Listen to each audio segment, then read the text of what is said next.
Good afternoon, Brother Chris, and thank you for joining me for this interview today. I think our Year 7s are going to be really excited to hear what you've got to say, and they've been writing some questions for you as well.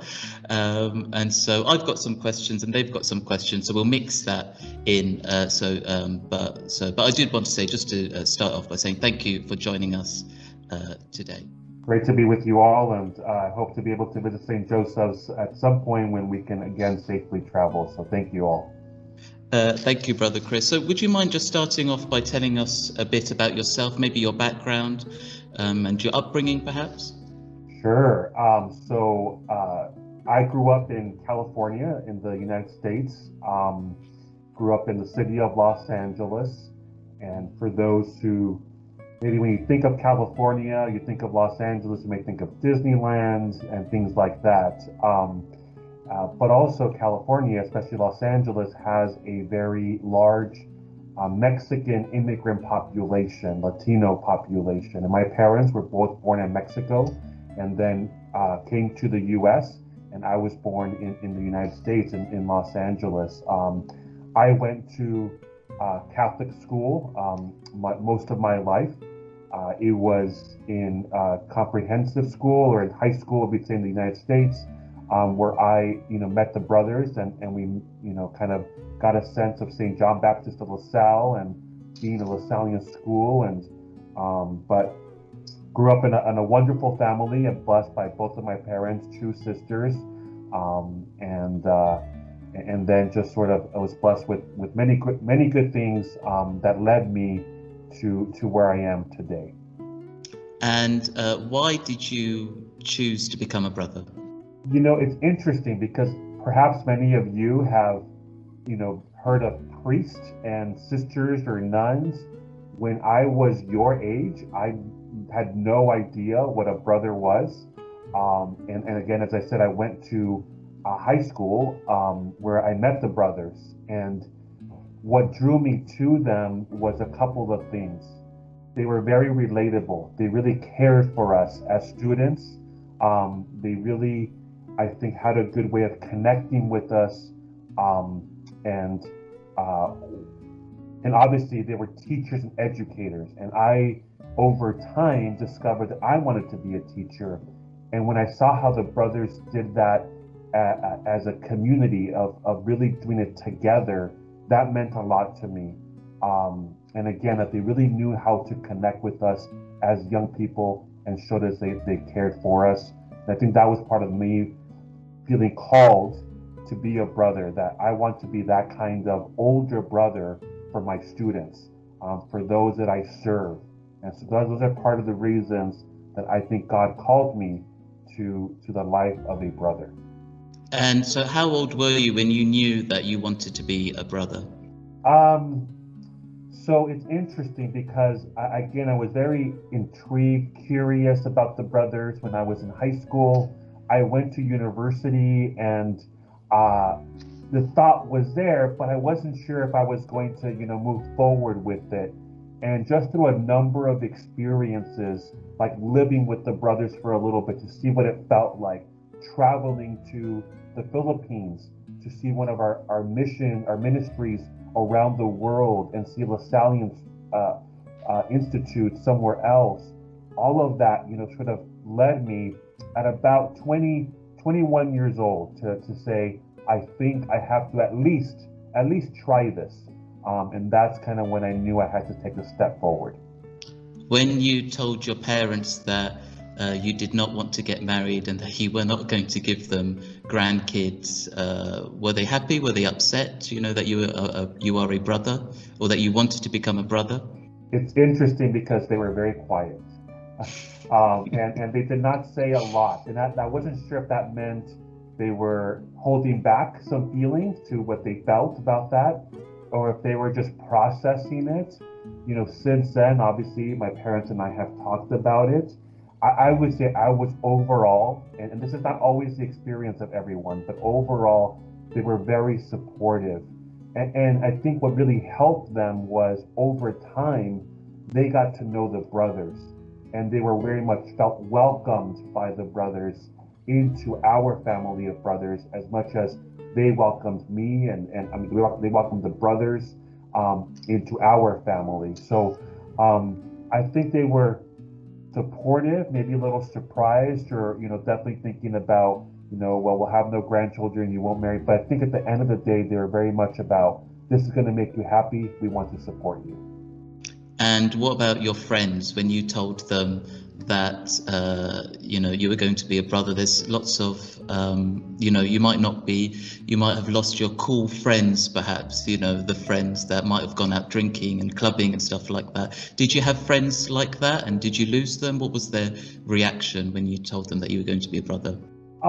Sure. I think yes, I had all types of friends.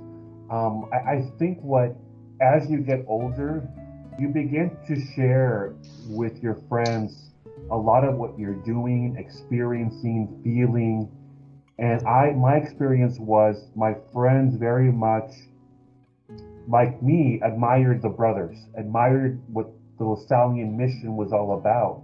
And so when they saw me sort of heading in this direction, I felt a lot of their support. And I don't feel like I lost any friends along the way. In fact, oftentimes they were very curious and they wanted to know more. And again, just like with my family, the brothers embraced the opportunities when I can bring a friend over to the community to have a meal with the brothers, to have a drink with the brothers, and of course, certain things change for all of us, but the same thing happens when you get married. There are just certain things, certain patterns, certain ways of life that, when you were young, you were able to easily do, and a certain freedom to do. And as we all get older and mature, we kind of focus on our priorities. And so I think, I was very blessed with very good friends and very supportive friends.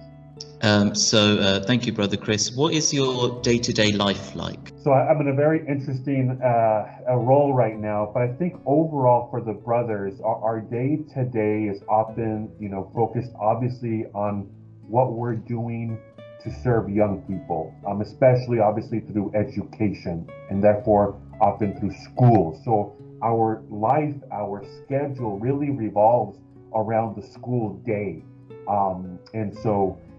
But I think very important to a brother's life, to the brother's vocation, is community, is living together.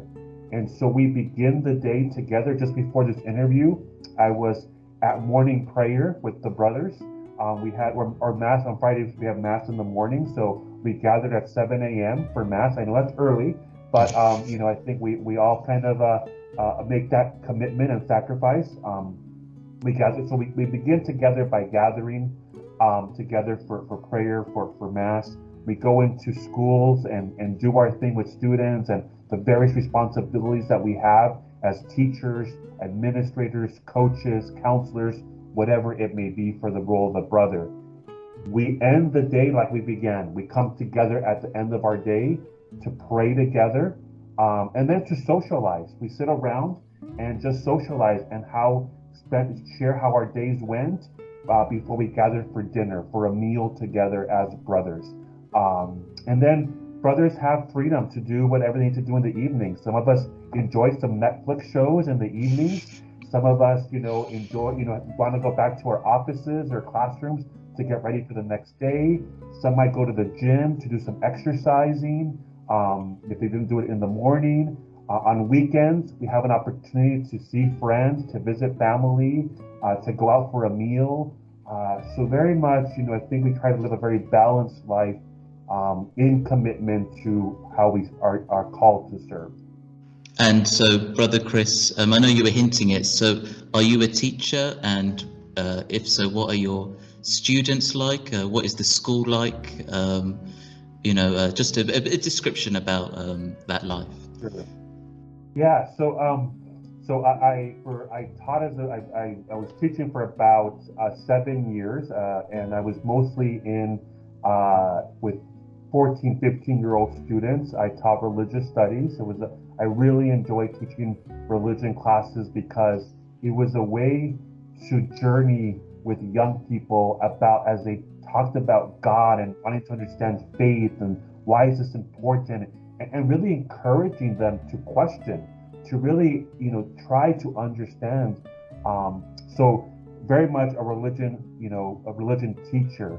Currently, I'm serving in a very unique role where I spend a lot of time walking with young people as they discover where God is leading them, their vocation, their purpose, their calling. And so the young people that I work with are typically these days university students. But I'll tell you that any opportunity I have to connect with the students at the school where I live, it's about being present. It's about being available. And so I definitely take the time to be present and as available as I can be, even when I'm not directly teaching. Obviously, COVID provides some challenges with that, but we're doing our best to continue to reach out and be present to our young people. Thank you, Brother Chris. How would you describe life within the community and or within a community or perhaps your community? And a question that I had today was what are some of the like characters that you need in a community to make it a nice place? Okay, yes. So currently I am a member of our community, a small community of five brothers. And we are, most of them teach at the school where we live. But I think, the community I find very much, very relaxed, very, in some ways informal. And so we also, we cook for ourselves. So we have an opportunity to really serve one another that way. So each of us takes turns cooking for the community. And that's a great way to be available and present. We have different little routines.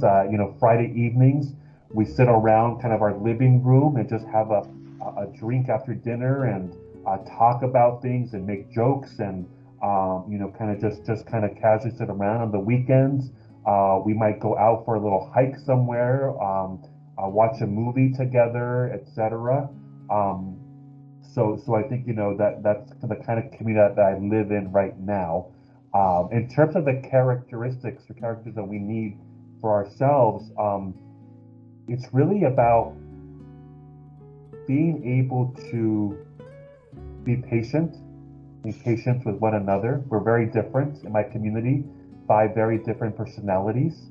So I think being patient, being available, reaching out to one another. How are you doing? I noticed you were quiet today, or I noticed that, you had a hard day at school today. Let's talk through that.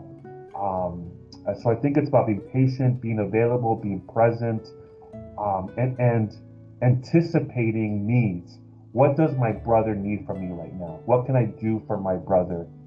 And I think lastly, to be able to have fun, to have a sense of humor, to be able to joke around. It's important that we laugh, and I think I really believe that God desires that we're happy and that we bring joy to one another. And so I think those are some of the characteristics that are important to making community work. Thank you, Brother Chris. When I was teaching like the various vows that a brother needs to make, I think the one that maybe it surprised me a bit that they wanted further information on is the vow of poverty. And I suppose because we are in school or something like that, that the message is go to school, get a good job, get good money, and all of these things. It's an easy life if you get a good job.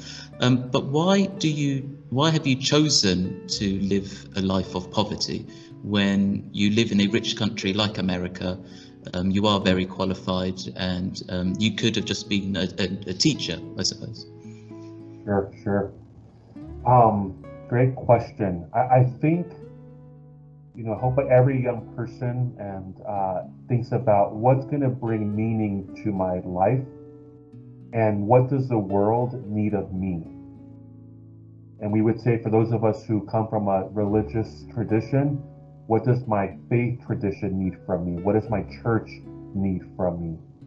So I think it's this desire to bring together our needs, our desires with the needs of the world, the needs of the church, and how am I, with my uniqueness, called to respond?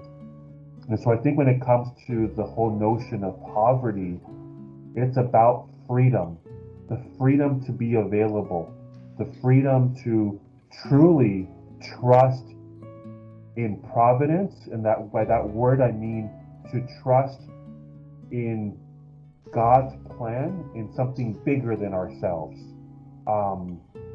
And I think therefore it's about how can I be most available, give most of myself based on who I am. And I discovered that, as a young person, and as I thought about this calling, that when we get this is the whole notion of poverty, that young people draw the best out of me, that living in community makes me less selfish.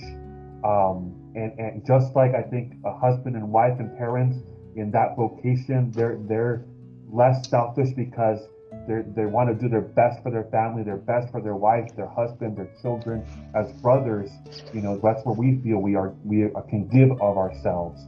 And so I think it's to use a fancy word, it's detachment.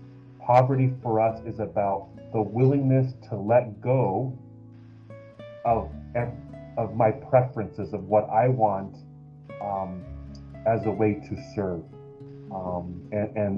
And lastly, I'll say that it's about the sharing, that what I have, I share with my brothers.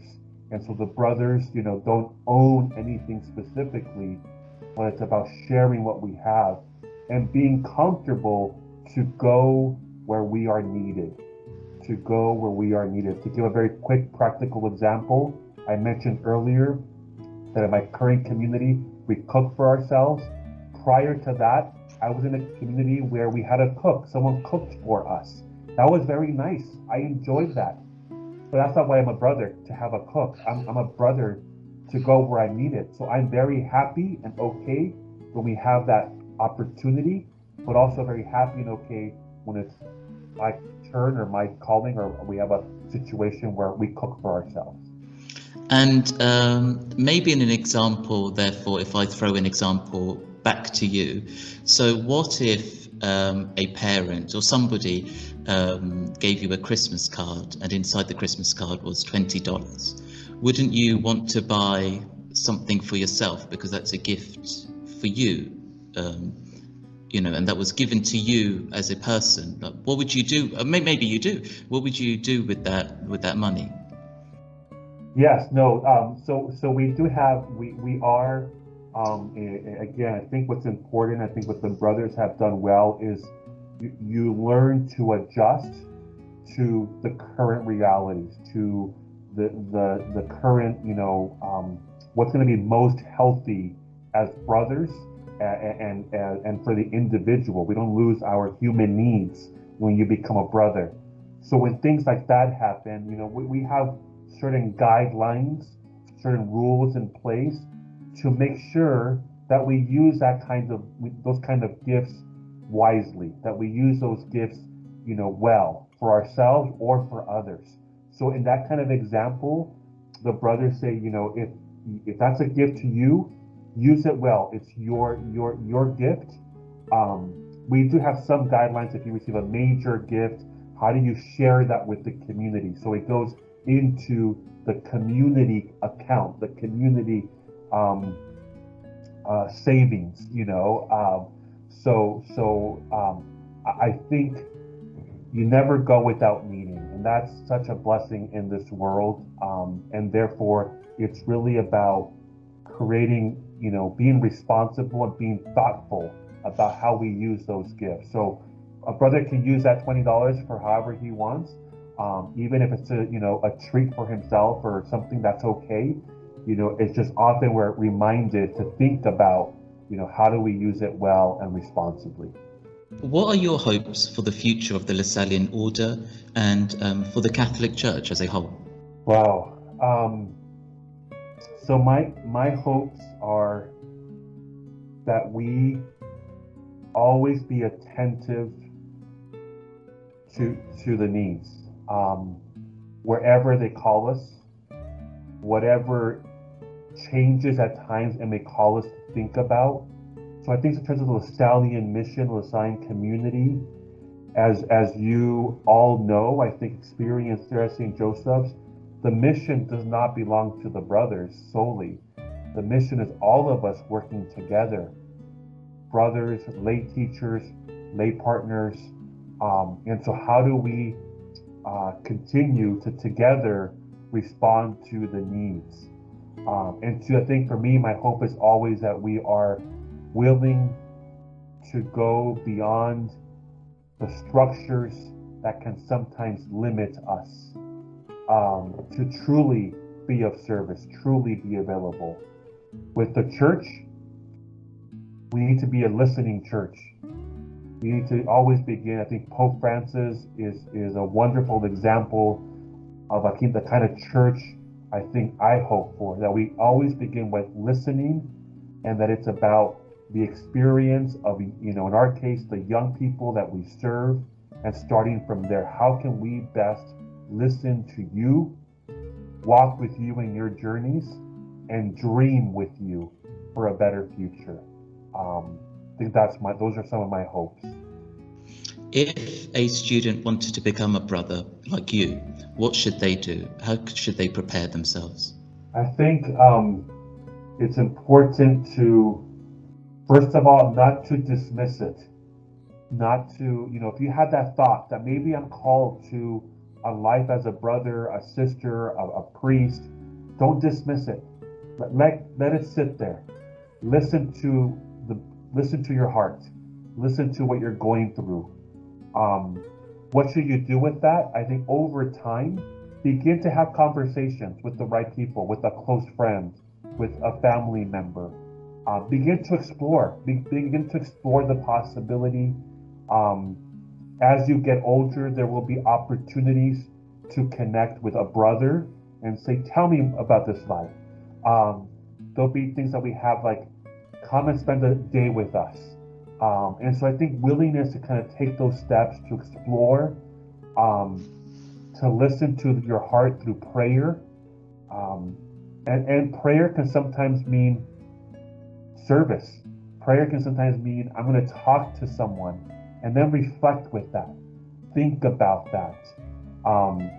And again, make sure that someone is walking with you on that journey to help you listen to yourself and listen to God speaking through your heart.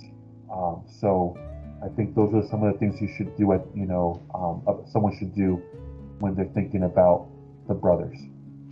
And I suppose your interviews, the whole chat has sort of answered this question, but do you have a message for our students, for our St. Joseph students, and including our students who are not Catholic or Christian? So if you've kept up with the news at all, you know that last week Pope Francis went to Iraq for to really embody and share a message of hope, but also more importantly, a message of unity.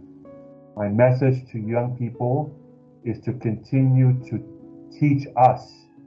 You have the ability to show us and to teach us how to be bridge builders, how to be open to differences, to be open to coming together no matter what background, what abilities, what experiences we may have.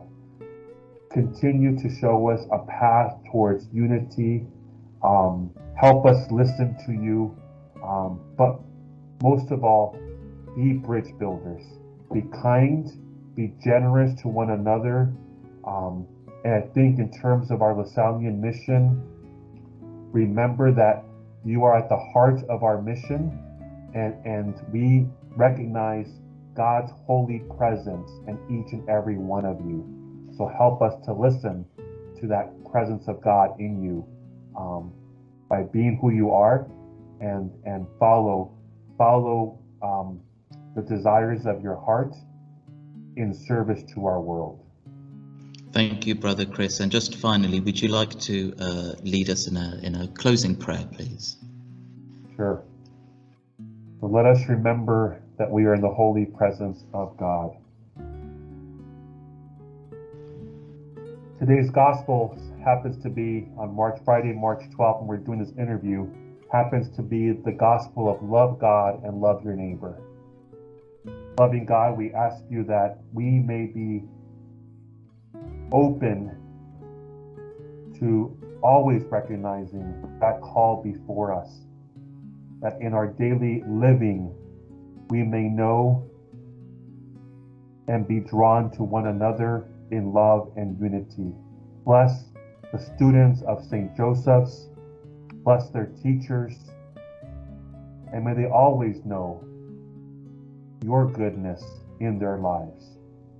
At this time of pandemic, keep them safe and healthy. We make this prayer in your name. Amen. Amen. St. John Baptist de La Salle, Pray for us. Live Jesus in our hearts Forever.